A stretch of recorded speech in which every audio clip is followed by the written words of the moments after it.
वर्तमान में जो इजराइल और ईरान कॉन्फ्लिक्ट चालू है, ये फुल फ्लेज वॉर नहीं है। अच्छा। ये शैडो वॉर है। हम्म। शैडो वॉर का मतलब होता है एक प्रॉक्सी वॉर। हम्म। अगर आप देखें तो इजराइल ने कुछ उनकी टॉप टायर लीडरशिप को हाँ। ख़त्म कर दिया, या कुछ ऐसी बॉम्बिंग की है कुछ पे, या फिर साइबर अटैक्स किए हैं। ठीक है, इसे फुल फ्लेज वॉर में नहीं गिनेंगे। फुल फ्लेज वॉर जब होती है, जब नेवी, एयरफोर्स और ग्राउंड ट्रूप्स जब सब इन्वॉल्व होते हैं, उसे हम एक फुल फ्लेज वॉर कहेंगे। तो देखिए, पैलेस्टीन कैसा है, मैं आपको कहूँ, ऑक्यूपाई किया। मैं मेरी तादाद बढ़ते जा रही है, तो मैं लैंड पे कब्जा करते जा रहा राइट, हूँ। Right, okay. ठीक है, जैसे जैसे मैं बढ़ रहा हूँ, कहीं ना कोई कम होगा, ऑब्वियसली। कोई ना कोई शिफ्ट होगा। हाँ। जब उन्होंने देखा कि सब्सटैंशियल कंट्रोल हो गया है, हाँ। तो उन्होंने एक इजराइल स्टेट डिक्लेयर कर दी। ओके। ठीक है, और जैसे ही उन्हें इसराइल स्टेट डिक्लेयर की, तो नेक्स्ट डे पे 5 अरब मुल्कों ने उन पे अटैक किया। अटैक किया। हाँ। हालांकि इसराइल कोशिश कर रहा है कि यूएस अमेरिका इसमें आए, और वो जिस दिन यूएस या अमेरिका इसमें एंटर होगा, उस दिन मुझे लगता है ये फुल फ्लेज वॉर में कन्वर्ट हो जाएगा। ओके। मुझे लगता है कि ये शैडो वॉर है, और इसलिए आप देख रहे होंगे कि इसराइल डिस्परेट दिख रहा है हाँ। कि यूएस इस वॉर में इन्वॉल्व हो, यस। आवाज इंडिया टीवी में आपका स्वागत है। ईरान और इजराइल के बीच जंग जारी है, लेकिन इस बार मुकाबला दिलचस्प है क्योंकि ईरान जो है भारी पड़ रहा है इजराइल पे, और ऐसे में इजराइल ने भी अब अमेरिका से मदद मांगी है। ईरान तो वैसे कोई महाशक्ति नहीं है, लेकिन 1979 की क्रांति के बाद अमेरिका को जो ईरान का शासन था वो हमेशा से खटकते रहा है। और अब अमेरिका जो है खुलकर लेकिन इजराइल के जो है वो हेल्प कर रहा है। लेकिन अंतर्राष्ट्रीय स्तर पर अगर देखें तो ईरान को वैसे केवल चीन और रूस से सपोर्ट किया है, भारत ने इस हमले की निंदा तक नहीं की है। लेकिन बावजूद इसके ईरान जो है वो बहुत शक्तिशाली तरीके से इजराइल को फाइट दे रहा है। तो इस युद्ध का असर क्या होगा, ये जो युद्ध होना, ये जो जंग शुरू हुई है, इसकी वजह क्या है, इस बारे में आज हम चर्चा करेंगे। हमारे आज के महत्वपूर्ण गेस्ट है professor Javed Sheikh sir. Sir, आपका बहुत बहुत स्वागत। सर एक विचारक है, चिंतक है, विश्लेषक है, और बहुत पैनी नज़र रखते हैं इस सारे मुद्दों पे। सर, ये जो ईरान और इजराइल के बीच जंग की एग्जैक्ट वजह क्या है, और इजराइल के बारे में ये कहा जा रहा है, विशेषतः बेंजामिन नेतन्याहू के बारे में, कि वो एक तरफ गाजा से भी फाइट कर रहे हैं, फिर ईरान के साथ भी फाइट कर रहे हैं, तो अशांति पूरी उन्होंने मचा के रखी है। और जीनोसाइड का भी उन्हें उनके ऊपर बहुत आरोप लगता है कि he is the responsible person. आप कैसे देखते हैं इस सिनेरियो को, और भारत के रुख को कैसे देखते हैं?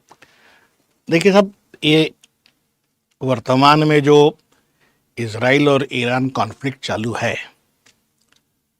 ये फुल फ्लेज वॉर नहीं है। अच्छा। ये शैडो वॉर है। हम्म। शैडो वॉर का मतलब होता है एक प्रॉक्सी वॉर। हम्म। अगर आप देखें तो इजराइल ने कुछ उनकी टॉप टायर लीडरशिप को हाँ। ख़त्म कर दिया, या कुछ ऐसी बॉम्बिंग की है कुछ पे, या फिर साइबर अटैक्स किए हैं। ठीक है, इसे फुल फ्लेज वॉर में नहीं गिनेंगे। फुल फ्लेज वॉर जब होती है, जब नेवी, एयरफोर्स और ग्राउंड ट्रूप्स जब सब इन्वॉल्व होते हैं, उसे हम एक फुल फ्लेज वॉर कहेंगे। हालांकि इसराइल कोशिश कर रहा है कि यूएस अमेरिका इसमें आए, और वो जिस दिन यूएस या अमेरिका इसमें एंटर होगा, उस दिन मुझे लगता है ये फुल फ्लेज वॉर में कन्वर्ट हो जाएगा। ओके।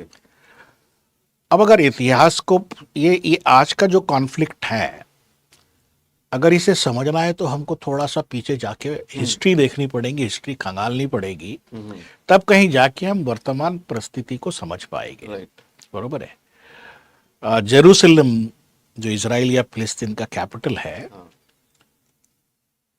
वो 3 धर्मों की एक बड़ी, मतलब मिलन का एक स्पॉट है वो। हाँ, एग्जैक्टली। और जेरूसलम के बारे में ये कहा जाता है कि it is a city of peace which has seen more war than any other city in the world. Exactly. बड़ा बहुत कॉन्ट्रेडिक्टरी कॉन्ट्राडिक्टरी है। है, यस। ठीक है, कि 3 धर्मों का जहाँ पर संगम बहुत है। इंपॉर्टेंट स्पॉट्स हैं, और वो हर धर्म क्लेम करता है कि हम पीस की बात पीस की करते बात करते हैं, हैं, हाँ। उसी जगह पे इतनी सारी युद्ध होना, वॉर होना हाँ और खून खराबा होना, ये एक बड़ा कॉन्ट्राडिक्टरी बात है। मैं कहूँगा कि 14 मई 1948 इस दिन बेन गुरियन ने इजराइल को एक स्टेट डिक्लेयर किया था। अच्छा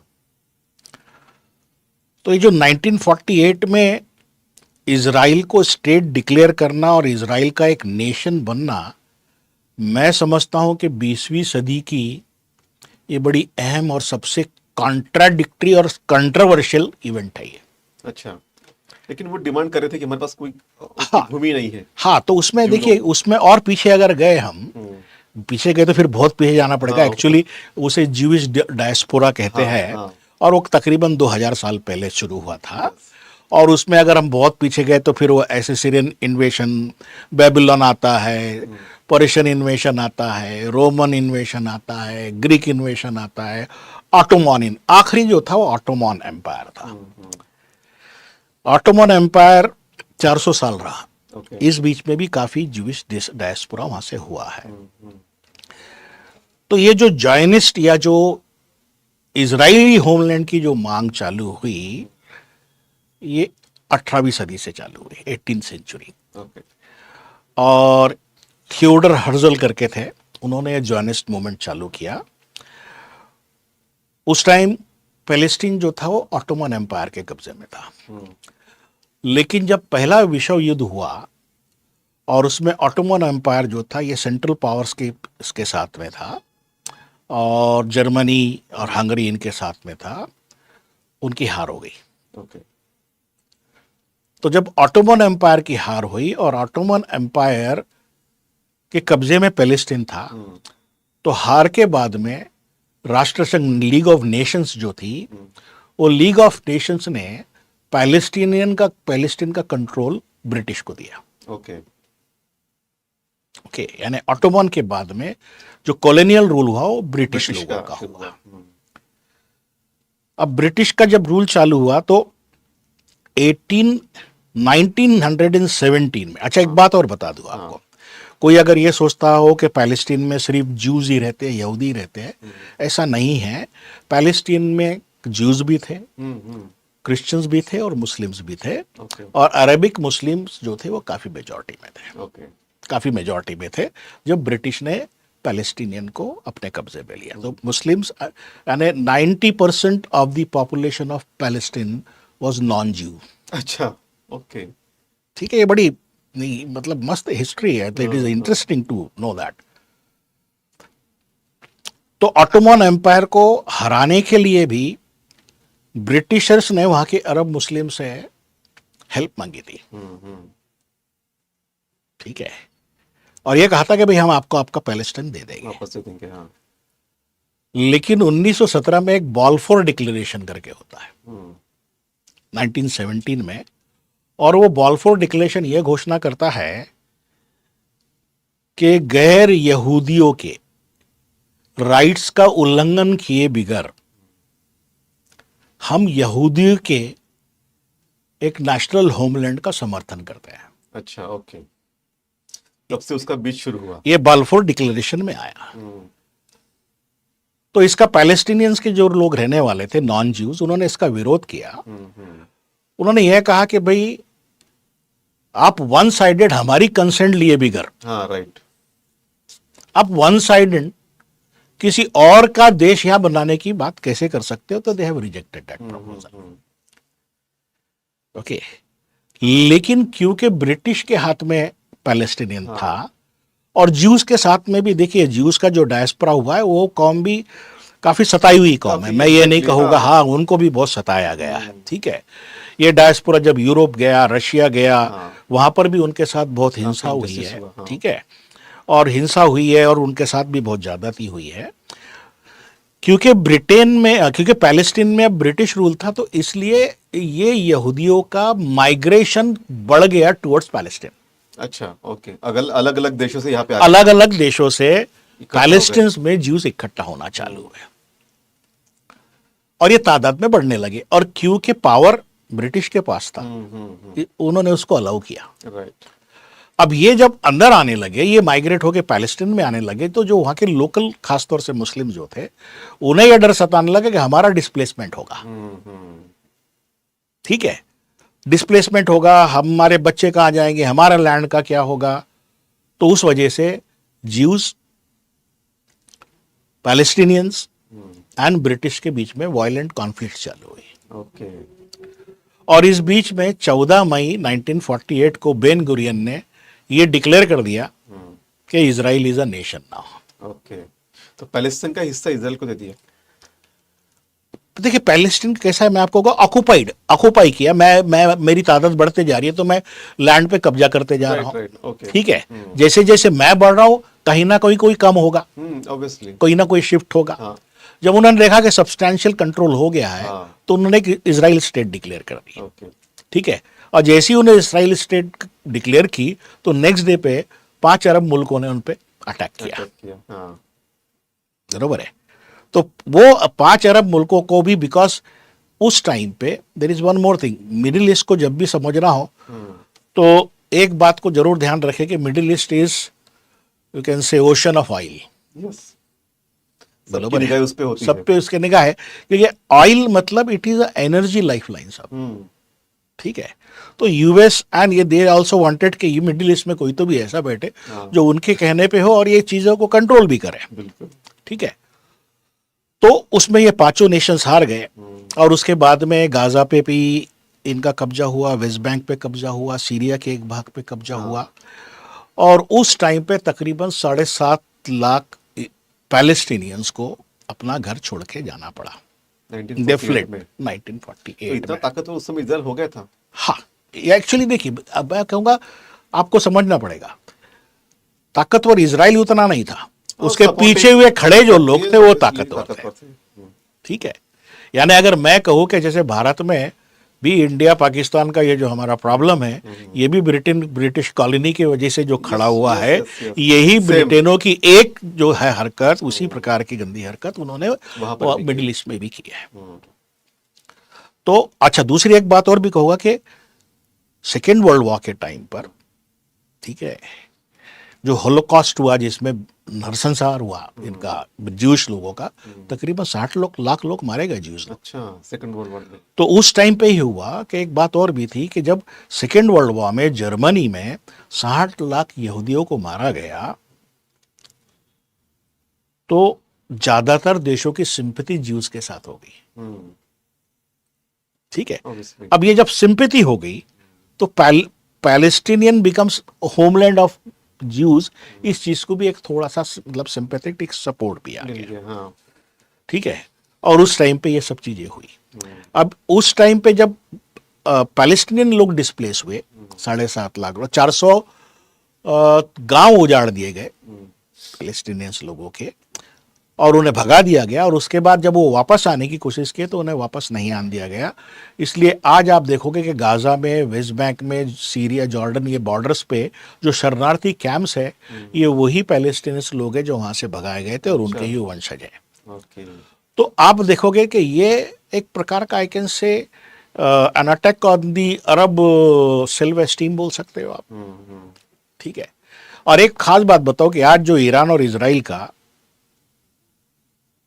युद्ध दिख रहा है, शैडो युद्ध, हाँ, शैडो बात है आपका। आपको बताओ, Iran was the first Islamic country to accept Israel as a nation. अच्छा। ओके। हाँ, सबसे पहले उन्होंने एक्सेप्ट किया था यस, इजराइल को। शाह दोस्ती काफी अच्छी यस, साथ में थी। और उस बीच में इजराइल और ईरान ने काफी जगह कोऑपरेट किया था ऑयल के बिजनेस में। Yes. इवन उन्होंने इंटेलिजेंस एजेंसीज में, हाँ। उसकी मौसाद थी तो इनकी सावक करके थी। हाँ, यस। ठीक है, तो वो चलता था। हाँ। लेकिन जैसी फिर ईरान में रेजिम चेंज हुई, हाँ। ठीक है, तो इक्वेशंस चेंज। हम्म। तो आज हम ये देखते हैं, तो इसको धार्मिक अल leadership- नकबा कहते हैं, हाँ। अल नकबा कहते हैं। ये पैलेस्टीनियन लोग जो उनको वहां से 7.5 लोग 7.5 मारे गए, भगाए गए, डिस्प्लेस हुए, वो उसे अल नकबा कहते हैं। अल नकबा का मतलब होता है तबाही। तबाही, जैसा मुहाजिर बोलते हैं। हाँ, तबाही हो गया उनकी। ओके, तो वो फिर कैसा रहा कि वो चलते रहा। तो आज आप देखोगे कि इजराइल एज ए स्टेट तो एग्जिस्ट होता है, लेकिन क्या Palestinian as a state exist होता है? बिल्कुल नहीं है। बरोबर है। तो ये पूरा चेंज अगर देखें तो हमको ये दिखता है कि एक स्टेट गायब हो गई, एक नेशन गायब हो गया, ह्यूमन राइट्स का कंटिन्यू वायलेशन कंटिन्यू वायलेशन चलता है, चल रहा है। और एक दूसरी स्टेट आ गई। हाँ। जबकि ठीक है, इफ यू वांटेड होमलैंड, आप आ गए हो, तो मैं कहता हूँ कोई एग्जिस्टेंस के हाँ, हिसाब से बात हो coexistence जानी होना चाहिए चाहिए, थी और exactly। सेटलमेंट हो जानी चाहिए थी, लेकिन अल्टीमेटली पॉलिटिक्स, सत्ता, बरोबर है, और अलग अलग टाइम पे अलग लोगों के जो इक्वेशंस बैठते हैं, राइट। उसका एक बहुत बड़ा शिकार ये पैलेस्टीनियन का इलाका रहा है। बिल्कुल आपने बहुत अच्छे से समझाया, लेकिन मैं ये जानना चाहता हूँ कि जब ये दोनों देश इकट्ठा थे, दोनों में आपसी समझौता था, एक नेशन के रूप में सपोर्ट भी किया था, तो इनमें कॉन्फ्लिक्ट कैसे क्रिएट हो गया? देखिए, जो रेजिम जैसी चेंज हुआ और इस्लामिक अच्छा। ये ईरान में खोमानी आए, बरोबर खोमेनी है, आए। तो खोमैनी का देखिए धार्मिक साहब, लीडरशिप आने की वजह से। धार्मिक नहीं, धार्मिक, मैं इसको धार्मिक साहब बहुत, मैं तो ये कहूंगा कि धर्म के आड़ में लोग अपना खेल खेल रहे हैं, हाँ, कोई भी धर्म का हो, right. I'll call that. Religion just becomes a curtain. हाँ। समझ रहे हैं? तो अपने अपने इंटरेस्ट रहते हैं। Right, right. अब आप देखिए मिडिल ईस्ट में अगर देखेंगे आप, वेस्ट एशिया है ये, West Asia is the block between western block and eastern block. Western block पूरा कैपिटलिस्ट है, तो ईस्टर्न ब्लॉक आप जाओगे तो कम्युनिस्ट इसमें आता है। हाँ। इसके बीच में ये वेस्ट एशिया आता है। ये वेस्ट एशिया की स्टेबिलिटी दोनों ब्लॉक के लिए बहुत जरूरी है, it is a buffer zone. Yes, yes. तो यहाँ की जो पॉलिटिक्स चलती है ये बहुत अलग की है, हाँ, ठीक है। और यहाँ पे अल्टीमेटली जो है, oil is the major factor Yes, one, ठीक है। और एक मेजर फैक्टर और है, अगर आप जीसीसी, गल्फ काउंसिल कमेटी देखेंगे अगर, जिसमें सऊदी अरेबिया है, जॉर्डन है, इजिप्ट है, कतर है, बहरीन है, ये टोटल पूरी की पूरी टोटलियन रेजिम है ये, आइदर वन फैमिली और वन बॉडी, ओके, ओके। ठीक है। अब ये 100 साल से है, तो अब 100 साल से अगर किसी को रहना है तो उसे किसी न किसी बड़े ताकतवर आदमी को अपने साथ में चाहिए, वो है यूएस। यस। तो यूएस के इन जीसीसी कंट्रीज में 8 परमानेंट मिलिट्री बेसेस है। अच्छा, अभी हमने हाल ही में देखा कि यूएई ने एक बड़ा जहाज भी प्रेसिडेंट ट्रम्प को गिफ्ट दे दिया। 8 मिलिट्री बेसिस है, परमानेंट मिलिट्री बेसिस, अच्छा। और 11 टेम्पररी मिलिट्री बेसिस है, ठीक है। अब ये जो 8 है, ये सराउंडिंग ईरान है। हाँ, सराउंडिंग रहने, राइट। अब ऐसा है कि साहब, आप बोले ना धर्म, तो मुस्लिम कंट्री तो अरेबिया भी है, हाँ। कुवैत भी है, हाँ, बरोबर है। They should side with Iran, obviously नहीं होता है। नहीं होता है, इसका मतलब है it is not issue of religion, right. Somewhere the issues are more deeper, हाँ, हाँ, बरोबर है। एग्जैक्टली। वो नस्ल के भी हो सकते हैं, रेस के भी हो सकते हैं, सेक्ट के भी हो सकते हैं, ठीक है। और ये जो है, और अच्छा एक और बता दूं आपको, जियोग्राफिकली बड़ी इंटरेस्टिंग बात है ये, कि सबसे बड़ी कंट्री सऊदी अरेबिया है, तकरीबन 21 लाख एकड़ स्क्वायर किलोमीटर में है वो। अच्छा, उसके बाद second largest is Iran, 16.5 lakh एकड़ की है, ओके। और इजराइल सिर्फ 22,000 एकड़ नहीं, किलोमीटर, स्क्वायर किलोमीटर, ठीक है। 16.5 lakh square kilometre area of Iran का है, और इजराइल का सिर्फ 22,000 स्क्वायर किलोमीटर, 22,000। अच्छा, ठीक है। तो मैं ये कहना चाहता कि भाई, Iran is also a threat to Saudi Arabia की, इसको, it is threat to all this, yes, ठीक है। और ये टाइम टाइम पे सब बदलते हैं। मैं आपको एक बदलते हैं, बात obviously, बताता हूँ, ये हाँ। कोई परमानेंट चीजें Permanent नहीं नहीं है, है, हाँ। जहां जहां इंटरेस्ट आएंगे, अलाइन होंगे, वो एक साथ आ जाते हैं। हाँ। तो ये पूरा इक्वेशन इस प्रकार से कॉम्प्लेक्स हो गया है। और ये जो हमास का 7 अक्टूबर 2023 को, मुझे तो लगता है कि ये जो हुआ, I think it is a very well thought strategy. अच्छा, ये कोई एकदम से हुआ नहीं है, मुझे ऐसा लगता है, हाँ। बिकॉज कोई भी उस चीज की रिपरकशन तो समझेगा। हाँ, दूसरा, इजराइल देखो, को भी, हमास के- इजराइल को भी अपने को ग्रेटर इजराइल में कन्वर्ट करना है, उसकी भी एक्सपेंशन एटीट्यूड है। नहीं, उसका ये भी हो सकता है कि हमास के चीफ को ईरान में ही जाके मार दिया गया हो। सब पॉसिबल है, बराबर। तो ये सब जो है। अच्छा, दूसरा एक बात और भी रही है, आप देखो कि 46 साल से ईरान सैंक्शन पे है, हम्म, बराबर है, उस पर बहुत सारे सैंक्शंस लगाए हुए हैं वर्ल्ड कम्युनिटी ने, लेकिन ये 46 साल में उसे 2-3 एलआई जो दोस्त मिले हैं वो बहुत अलग मिले, एक रशिया है, दूसरा चाइना है, हाँ। दोनों पावरफुल है। हाँ। अगर आप देखें कि मैं जियो पॉलिटिक्स की बात करूं, पूरी दुनिया पे ग्लोबल लेवल पे बात करूं, तो ये 3 मेजर पावर है, यूएस, चाइना एंड रशिया। ठीक है, इसमें भी ये जो आज शेडो वॉर चल रही है, ठीक है, भी पर्दे के पीछे ये तीनों पावर्स कहीं ना कुछ नेगोशिएशंस हो ही रहे होंगे, हाँ, ठीक है, और हम आखिरी में देखेंगे कि एक ऐसा सेटलमेंट आता है आएगा। जिसमें ये तीनों फायदे में रहेंगे। ओके। एक लेकिन बात एक जानना चाहता हूँ कि जैसा पहले हमने देखा कि इजराइल को मानते कि शक्तिशाली देश है, उसके पास में बहुत सारे वेपन्स है, सब कुछ है, लेकिन ईरान ने जिस तरह से अटैक किया, मतलब ईरान के सुपर लीडर्स को मारा गया, लेकिन बाद में जैसे ईरान ने अटैक किया तो अब मैं देख रहा हूँ कि इजराइल के शहर सुने हो गए, स्कूल ऑफिसेस बंद हो गए, और वो भी दहशत की छाया में, और पहली बार ऐसा हुआ है, मतलब यस, हमास के अटैक के बाद भी गाजा ये नहीं हुआ था, ये नहीं हुआ था। मैं, यस, बिल्कुल सही बात है। मैं तो उसको एक कहूँगा कि इजराइल की economy has come to a halt. हाँ।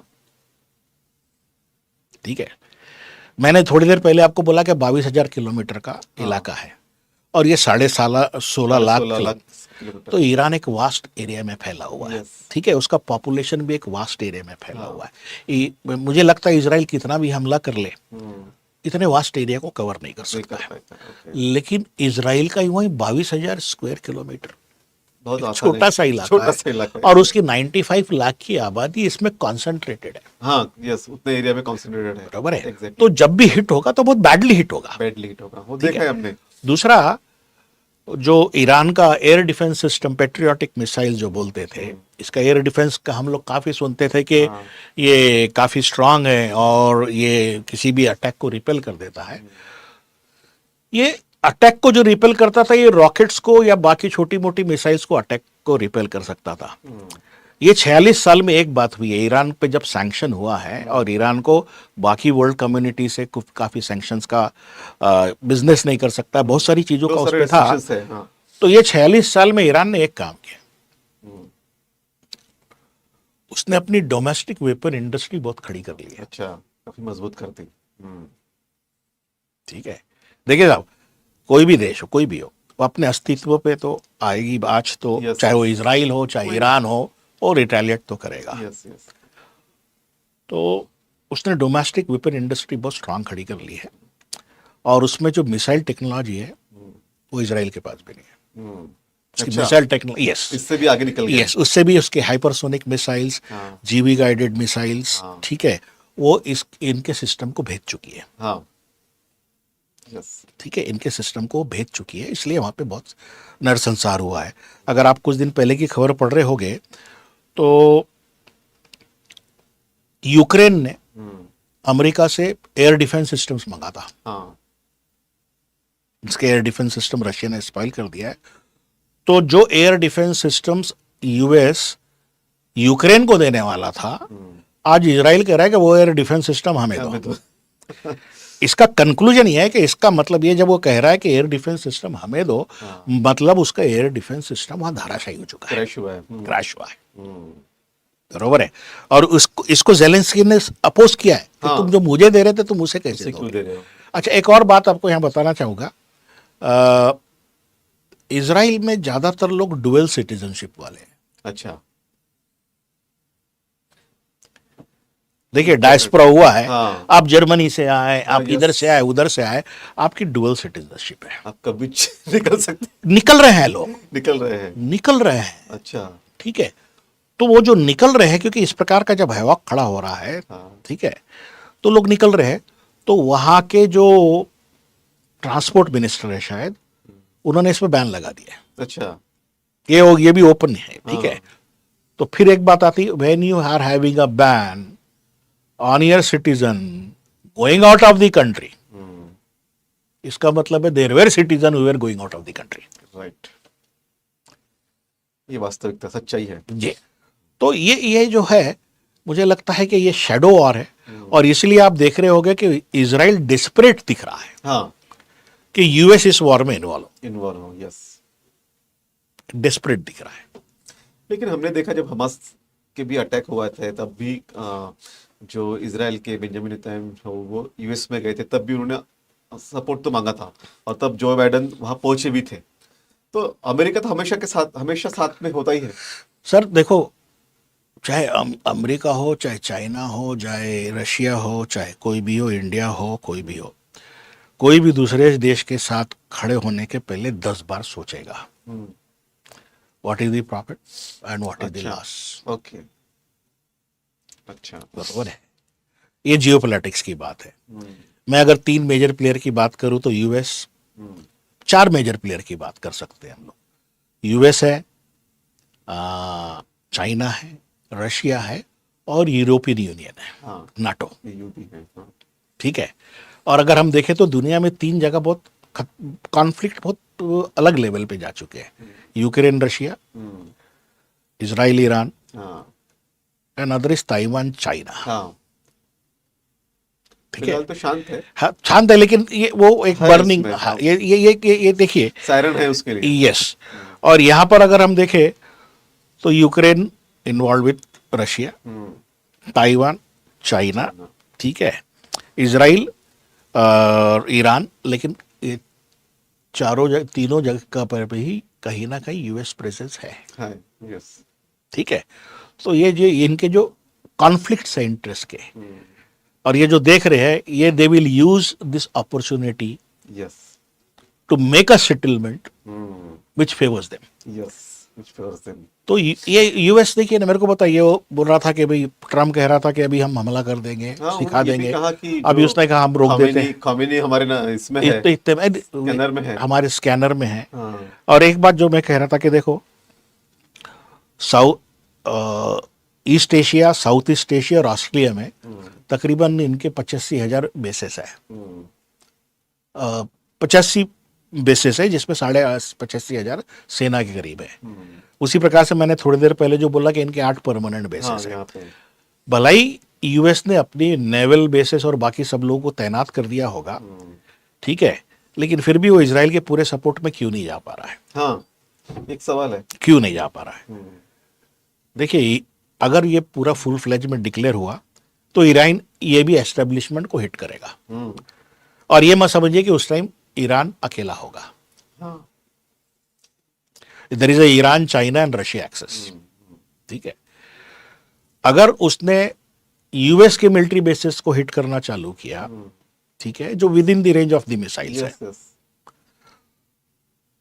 तो अमेरिका को फिर अपने आप बचाव के लिए पैसे भी खर्चा करने पड़ेंगे, ताकत भी लगानी पड़ेगी। कुछ करना होगा। तो उसका जो मैक्सिमम ध्यान अभी इजराइल की तरफ दे सकता है, वो ध्यान बटेगा, वो पहले अपने को बचाएगा सेव या करना बराबर चाहता है, है। ठीक है।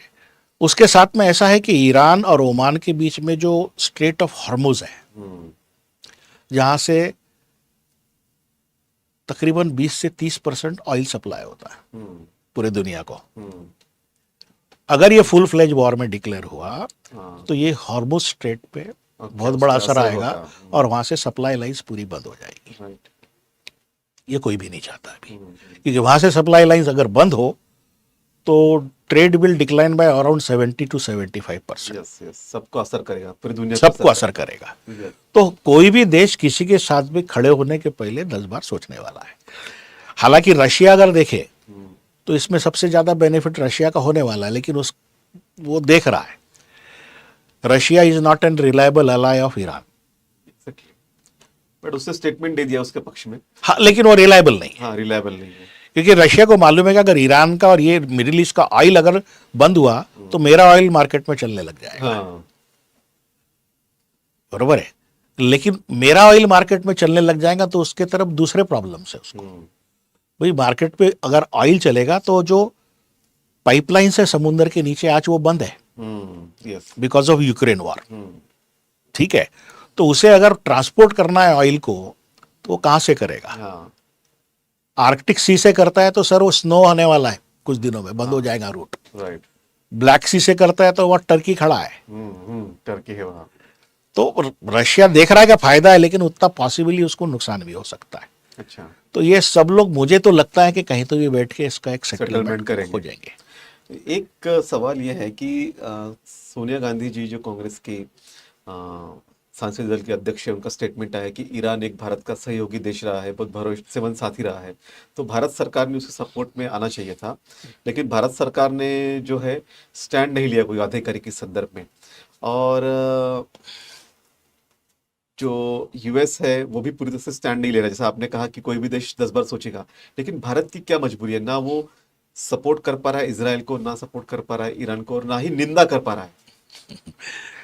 हम रशिया के साथ भी खेलते हैं, हाँ, हम यूएस के साथ भी खेलते हैं, हम ईरान के साथ भी खेलते हैं, हम इसराइल के साथ भी तो खेलते भारत हैं। भी प्रॉक्सी वार कर रहा है। हाँ, है ना। हम ईरान के साथ छबर एयरपोर्ट की बात, हार्बर की बात ही करते हैं, ठीक है। दूसरा एक और भी है कि ईरान के अगर अब फुल अपोज में जाएंगे तो कहीं ना कहीं भले ही मुस्लिम कंट्रीज में थे और मतलब टोटलिटेरियन रेजिम होगी, लेकिन वहाँ का जो मासेस है वो अपोज हो जाएगा, हाँ। ठीक है। हम्म, इसराइल को सपोर्ट इसलिए करना है कि बिकॉज हम अमेरिका के काफ़ी क्लोज में हाँ, जाने की कोशिश कर रहे हैं, हाँ, लेकिन अमेरिका भी हमारे लिए कोई रिलायबल दोस्त नहीं हो सकता। हाँ, आज वो जब असीम मुनीर के साथ में नाश्ता कर सकता है, हाँ, लंच पे बुलाया था। लंच पे बुलाए, तो मतलब ये अलग है। तो नेशनल तो वो लंच पे बुलाने का कारण ये भी था कि कल अगर सपोज ईरान पे अटैक करना हो तो पॉसिबल है, पाकिस्तान के सॉइल का इस्तेमाल करेंगे। पॉसिबल है, वो भी है। सेकेंडली और भी है साहब, हम्म। उनके बिटकॉइंस भी है और धंधा भी है। और मुझे और एक आश्चर्य हुआ कि उसने पाकिस्तान ने अमेरिका के प्रधानमंत्री या राष्ट्रपति को नहीं बुलाया, सीधे तो उसे मालूम है कि पाकिस्तान कौन कंट्रोल करता है। शहबाज शरीफ नहीं करता, उसे मालूम है आसिफ मुनीर करता है। अच्छा, यहाँ पे एक एक और चीज आपको बताता हूँ। ये जो चल रही है बातें, चाइना सबसे बड़ा सपोर्टर रहेगा ईरान का, ओके। वो ईरान को छोड़ेगा नहीं। ये they all understand, the world understand this. उसका कारण ऐसा है कि China and Iran has signed a strategic planning agreement sign किया उन्होंने, कंप्रहेंसिव स्ट्रैटेजिक प्लानिंग, और उसमें चाइना ने 280 बिलियन डॉलर्स ईरान के oil, natural gas, petroleum sectors में लगाने का वो एग्रीमेंट है। अच्छा। उसके बाद 120 बिलियन डॉलर का इंफ्रास्ट्रक्चर डेवलपमेंट इन ईरान है, हम्म। ठीक है। अच्छा। अभी हम देखेंगे तो एक ट्रेन चालू की है चाइना ने फ्रॉम जियान टू अर्पिन, ईरान, अच्छा, ईरान तक। ईरान तक, इतना ठीक है। कनेक्टिंग रूट है उसका। यस, वो जाता है कजाकिस्तान, तुर्कमेनिस्तान, इससे होते हुए जाता है अच्छा। तुर्की, और ये सभी लोगों ने उसमें एग्रीमेंट किया है। ओके। और ये जो ट्रेन चालू हुई है, ये सी रूट से 35 से 40 दिन कम बचा लेती है। हाँ, ऑब्वियसली। और ये जो एग्रीमेंट हुआ है, इस एग्रीमेंट में चाइना ने एक का और ईरान का जो एग्रीमेंट है वो ये है कि जो भी ऑयल या पेट्रोलियम होगा वो उसमें से जो चाहे जितना खरीद सकता, पूरा चाहे तो पूरा खरीद सकता है अच्छा। चाइना। और 6 महीने की जो भी रेट्स होंगे उसके 12% कम पे ईरान चाइना को देगा ना। एनर्जी लाइफलाइन चाइना की ईरान से आ रही है, तो उसका एक भरोसेमंद साथी बन गया है वो। उसकी एनर्जी लाइफलाइन है साहब। यस, तो उसको साथ देना हाउ तो लाजमी है। क्लास भी है। और एक बार यूएस कूदेगा तो, since China is also placed as a global power, वो Yes, चुपचाप sir. तो नहीं देखेगा। और एक बात और आप देखें कि चुपचाप तो अभी भी नहीं देख रहा है, ओपन में नहीं है। यूएस भी ओपन में नहीं है, चाइना भी ओपन में नहीं है, हाँ, और रशिया भी ओपन में नहीं है, बैकस्टेज सपोर्ट बैक स्टेज में है। और यूक्रेन और रशिया वॉर में अगर आप देखेंगे तो ईरान रशिया का बहुत अच्छा दोस्त साबित हुआ है। उसने वहां शाइड ड्रोन्स भेजे हैं जो यूक्रेन पे हमले में यूज किए गए हैं। तो ये सब चीजों को देखते हुए, जैसा मैं कह रहा था कि भाई चाइना अगर ये देख, हाँ मैं ये कह रहा था आपको कि पीछे के पर्दे के पीछे आज भी चाइना हेल्प कर रहा है। कैसे? अगर आपने न्यूज़ पढ़ी होगी तो 13-14 जून को जब इजराइल का हमला हुआ और उसमें ईरान के एयर डिफेंस सिस्टम्स डिस्ट्रॉय हुए, नुकसान हो गया और कुछ 24 घंटे में 2 दिन में ही वो खड़े हो गए। हाँ, और वो जो खड़े किए गए उसमें 8 से 10 PLAAF के पब्लिक लिबरेशन आर्मी जो है चाइना की, उसके Y-20 फ्रेट एयरक्राफ्ट 8 से 10 पहुंचे थे। अच्छा, ओके। और उसमें PF पाकिस्तान एयरफोर्स के भी लोग पहुंचे थे, हाँ, जिन्होंने उस रडार सिस्टम को फिर से रेक्टिफाई किया। अच्छा। अब ये 8 से 10 जो फ्रेट कैरियर थे Y-20, हम्म, ये किसी को नहीं पता कि उन्होंने ईरान में क्या क्या पहुंचाया है। हम्म। ओके। तो मतलब ईरान के 3 मेजर कमांडर मारने के बाद भी उस सिस्टम को फिर से बहाल करने का हाँ, काम जो है। हुआ है, हुआ है। इसलिए आप देखें कि भले ही शुरुआत में लोगों को लगता है कि इजराइल काफ़ी है, लेकिन Israel is working with back. Israel ने भी उतना ही अपने आप को बनाया है, ये भी डिनाई नहीं कर सकते। उन्होंने भी अपनी टेक्नोलॉजी को अपग्रेड किया है, उन्होंने भी, उनके भी अस्तित्व का ये था। लेकिन मुझे ऐसा लगता है कि पहले जो कई बार शांति की और एक सलूशन निकालने की कोशिशें की गई, वो कोशिशें अगर मान लेते तो आज शायद ये प्रॉब्लम नहीं होता। बिल्कुल। आप ये तो नहीं कह सकते कि पैलेस्टीनियन को उनका देश होने का हक नहीं, हाँ, ये तो गलत बात है। ये गलत बात है। आज पैलेस्टाइन गायब होके इजराइल बन जाना ये भी तो ठीक बात नहीं है। नहीं। ठीक है, मेरे को तो कई बार आश्चर्य होता है लक्ष्मीकांत जी के, जिस ज्यूज ने जर्मनी में हाँ, इतना अत्याचार काफी अपना सहा, सही है। वही जीव हाँ, जब अपना एक इजराइल नेशन बनाते हैं तो उसी प्रकार का अत्याचार आप गाजा पे करते हो, हाँ। पैलेस्टीन पे करते हो। यस। कहीं तो सोचते कि आपके साथ क्या हुआ हिस्ट्री में, और आपने वो रिपीट नहीं करना रिपीट नहीं चाहिए। करना चाहिए। तो ये अगर कोई मानवीय एंगल से सोचे, ठीक है, तो शायद सॉल्यूशंस निकल सकते हैं। अब चाइना के एंगल की आपने बात की, तो मैं छोटा सा उस पर ये करना चाहूंगा कि जब भारत पाकिस्तान के बीच में भी जो प्रॉक्सी वार हुआ, हाँ। मतलब वो मिलिट्री एक्शंस थी, हाँ। युद्ध नहीं था, तो ये भी खबरें आई कि चाइना ने सपोर्ट किया भारत के साथ वार में, इंटरनली सपोर्ट किया, हाँ, करेगा एकदम ही, डायरेक्टली नहीं करेगा किया। ही। उसका वहां पे भी बहुत पैसा इन्वॉल्व है। हाँ, OBR है, वो बेल्ट रोड है, काफी इन्वेस्ट कर चुका है वो। हाँ, ठीक है, इन्वेस्ट कर चुका है पाकिस्तान में, उसके कई प्रोजेक्ट्स चालू है। उस प्रोजेक्ट में खुद चाइना का मिलिट्री लगी हुई है वहां पे। और यहाँ पे एक और इंटरेस्टिंग बात बताता हूँ आपको कि पाकिस्तान में जितने चाइना के प्रोजेक्ट्स हैं, उनकी सिक्योरिटी के लिए चाइनीज अपनी खुद की सिक्योरिटी फोर्सेस वापरता है। अच्छा, और मैंने आपको बीच में जो बात किया कि comprehensive strategic partnership between China and Iran, उसमें भी एक क्लॉज था कि चाइना ईरान में जो प्रोजेक्ट लगाएगा, उस प्रोजेक्ट की सिक्योरिटी की जिम्मेदारी चाइना खुद अपने फोर्सेस लेगा। अच्छा, ओके, लेकिन ईरान का constitution doesn't allows any other force to operate on its ground, right, तो उन्होंने उसका मना कर दिया। ओके। ठीक है, तो चाइना की भी इंटरेस्ट है पाकिस्तान में।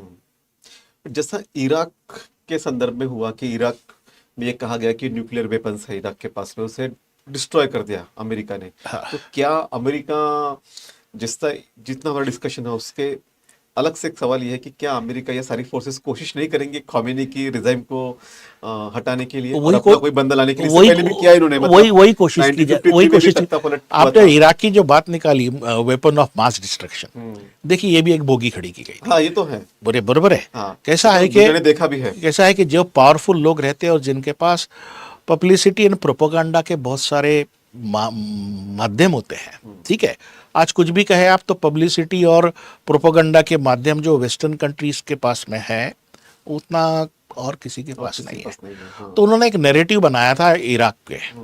और आपको मैं यहाँ पर जब इराक की बात निकली तो एक बड़ी इंटरेस्टिंग बात मैं बताना चाहूँगा। सद्दाम हुसैन था, ठीक है, सद्दाम हुसैन कभी यूएस का बहुत क्लोज फ्रेंड हुआ था। हाँ, यस, बरोबर है। लोग तो कहते हैं कि वो CIA का एजेंट भी था मिडिल ईस्ट में। तो सद्दाम हुसैन को खत्म करने की जरूरत क्या पड़ी? ये वेपन ऑफ मास डिस्ट्रक्शन की थ्योरी लाने की क्या जरूरत पड़ी? आप अगर ये देखोगे ना, जो बाद में बोगस साबित हुई। हाँ, तो ये आप देखोगे ना, इसके पीछे का बैकग्राउंड बड़ा इंटरेस्टिंग है। जैसे जैसे इराक और यूएस के रिलेशन बिगड़ते गए, तो सद्दाम हुसैन ने एक अलग निर्णय लिया था। उसने एक, और उस टाइम यूरोपियन यूनियन बन गया था, तो सद्दाम हुसैन डिक्लेयर्ड कि मैं अब ऑयल का कारोबार यूएस डॉलर में नहीं करूंगा। अच्छा। हम्म। यूएस डॉलर में मैं नहीं करूंगा। साहब ये एक स्टेटमेंट का बहुत बड़ा मतलब है। यूएस डॉलर जिस दिन इंटरनेशनल करेंसी से गायब हो जाएगा उस दिन यूएस की इकोनॉमी धराशायी हो जाएगी। अच्छा, इतना इम्पैक्ट है इतना इम्पैक्ट है यूएस डॉलर का। तो नाउ अमेरिका थॉट कि अगर ये बंदा सही में अगर किया और इसके साथ में बाकी ओपेक कंट्रीज भी चली गई कि we will deal in European dollars and not in American dollars, तो अमेरिकन डॉलर्स के जो रेट है वो नीचे आ जाएंगे and its economy will be destroyed. तो फिर came the weapon of mass destruction. Yes. ठीक है, और सद्दाम को ख़त्म कर दिया, इराक को ख़त्म कर दिया, और ख़त्म करने के साथ साथ में बाकी गल्फ कंट्रीज को ये मैसेज दिया कि लफड़ा नहीं करने का। मेरे अकॉर्डिंग चलो, don't mess with me. Yes, don't mess with me. वो एक्चुअली कर्नल गद्दाफी के साथ भी वही हुआ। अच्छा हाँ, कर्नल गद्दाफी, इराक, इनसे ईरान ने एक मैसेज एक लेसन पढ़ लिया है सर। इनके जितने इंस्टॉलेशन थे मिलिट्री इंस्टॉलेशन ये ग्राउंड के ऊपर थे। अच्छा। देखिए आज इजराइल कितना भी हो नुकसान पहुंचा है उसने ईरान को, लेकिन जितना चाहता था उतना नहीं पहुंचा पाया, क्योंकि एक लीबिया से और इराक से ईरान ने एक सबक सीखा कि अपने इस प्रकार के मिलिट्री इंस्टॉलेशन ग्राउंड के ऊपर नहीं होने चाहिए। तो उसने ग्राउंड के नीचे, चट्टानों के नीचे अपने इंस्टॉलेशंस बनाए हैं। जो फर्दो का जो इंस्टॉलेशन है जो वियतनाम में है वो तकरीबन 300 फीट नीचे चट्टानों के। वियतनाम में भी ऐसे, अमेरिका वियतनाम में जब वार होता तो वो उस समय की बात है, वियतनाम ने भी इसी तरह से अपना yes. आज वियतनाम जैसे देश ने अमेरिका की को धूल चटा दिया। हाँ, तो काफी समय तक लंबा चला हुआ। अच्छा, कई लोग कह रहे हैं कि भाई, मैं ये कभी सोशल मीडिया पे देख रहा था कि यूएस ने और इजराइल ने अपने मिलिट्री ट्रूप्स ईरान में घुसा देने को, ना, ये फुलिश है। आप नहीं कर सकोगे, नहीं कर सकोगे।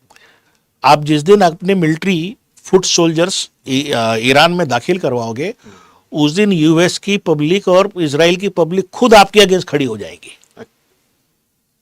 यस, फाइनेंशियल बर्डन काफी, फाइनेंशियल बर्डन से मौतें होगी। हाँ। आज अफगानिस्तान से आपको क्यों भागना पड़ा?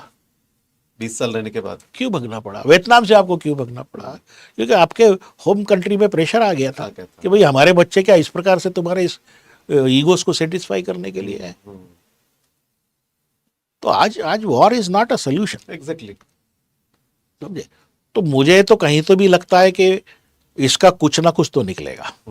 It will not and like a cease fire of India Pakistan.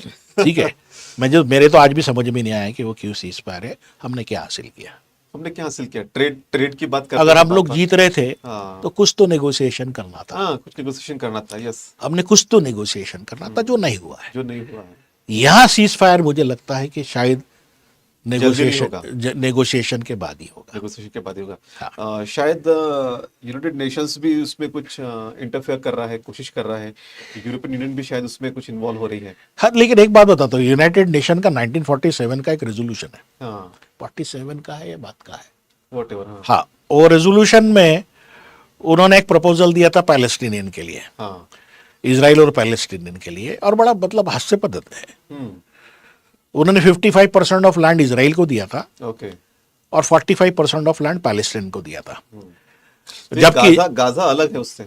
Gaza is yes, Gaza occupied Gaza है वो। ओके, ठीक है, तो 55% जो दिया था इजराइल को, जबकि इजराइल ज्यूइश की पॉपुलेशन 1/3 थी, और जिसको 45% दिया उसकी पॉपुलेशन 2/3 थी।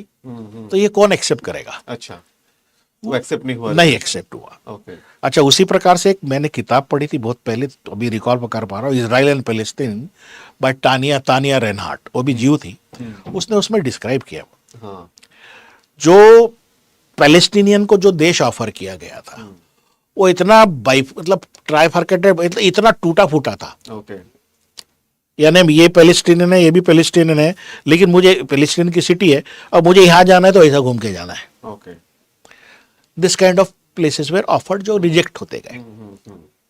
ठीक है, मैं ये भी नहीं कहूँगा हमास का हमला को मैं कभी सपोर्ट नहीं करूँगा।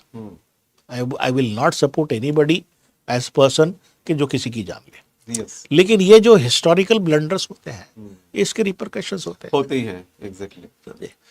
तो आज आज जिनके पास ताकत है उन्होंने इसको बैठ के सॉल्व करना Solve चाहिए करना कि, लेकिन वही है, इंटरेस्ट आते हैं। इंटरेस्ट आते हैं। लेकिन अब अंतिम इसमें हम जाते हैं कि जी जैसा कि 1948 में इजराइल एक देश बना, जी और जैसा आपने कहा कि जूस सताए हुए स्वयं एक कौम थी, हाँ लेकिन आज हम देख रहे हैं कि जूस स्वयं एक कोशिश कर रहे हैं कि एक वो भी सताए किसी और को, और हाँ। कोशिश भी हो ही रही है, हम देख रहे हैं उसको, चाहे वो कह रहे हैं कि हम अपने सिक्योरिटी के लिए कह रहे हैं, लेकिन वॉट एवर जो भी। तो अगर हम ये तीनों जो महत्वपूर्ण मुल्क है, गाजा है, इजराइल है और पैलेस्टाइन है, इन तीनों में शांति प्रस्तावित करने की अगर बात है, तो किस तरह के प्रपोजल हो सकते हैं उस संदर्भ में, और इंटरनेशनल कम्युनिटी ने क्या करना चाहिए, और भारत ने किस तरह से उसको लीड करना चाहिए? मुझे लगता है ये जब ये निकलेगा सोल्यूशन तो यूक्रेन, इजराइल और हो सकता है ताइवान का भी निकले एक साथ हो जाए शायद। तीनों का भी। यूक्रेन भी बलि का बकरा बनेगा, हाँ, ठीक है। ताइवान में अगर आप देख रहे होगे तो ये ट्रेड वॉर के वजह से हम्म, बहुत सारी चिप्स की कंपनी ऑलरेडी यूएस शिफ्ट हो रही है, हम्म, ठीक है। ताइवान में भी लोगों के पास ड्यूअल सिटीजनशिप है, हाँ। और हो सकता है ताइवान के कई लोग यूएस में भी चले जाए, वो भी वहाँ सब्जी हो जाए, और चाइना के हाथ में बोले कि ले ले अब, हाँ, ठीक है। और इसराइल के पंख कुतर दिए जाए।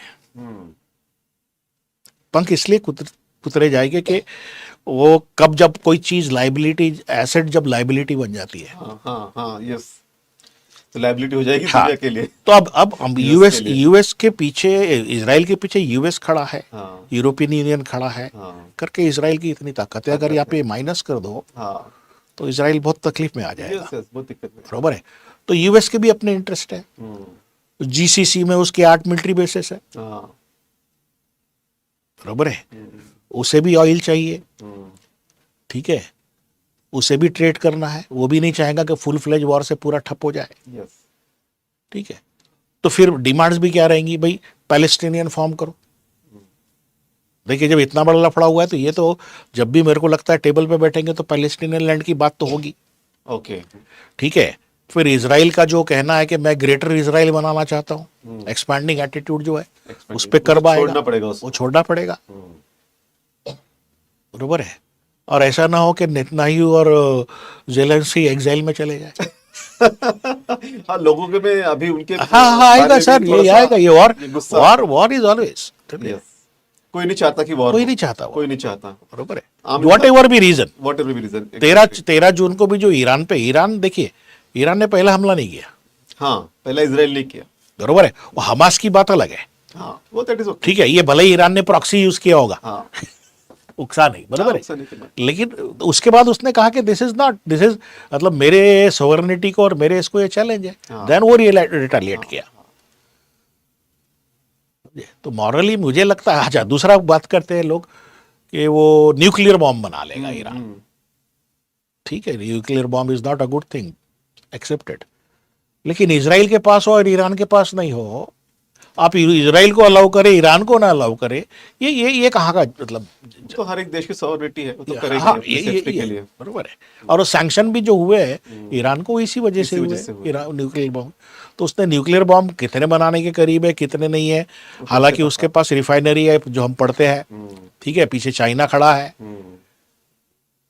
चाइना उसका सबसे मतलब ट्रस्टेड एली रहेगा आज की तारीख में, क्योंकि चाइना का इन्वेस्टमेंट और स्ट्रैटेजिकली काफ़ी दोनों के ये है, तो वो सबसे बड़ा एली रहेगा। बिल्कुल। तो ये सर ने बहुत विस्तार से हमें ये कॉन्फ्लिक्ट के बारे में समझाया, इंटरनेशनल ट्रेड क्या होता है, अमेरिका का इंटरेस्ट क्या है, चाइना का इंटरेस्ट क्या है, और अपने आप को डेफिनेटली एक नेशन जब होता है तो अपने आप को मजबूत तो रखता ही है किसी भी दूसरे मुल्क से बचने के लिए।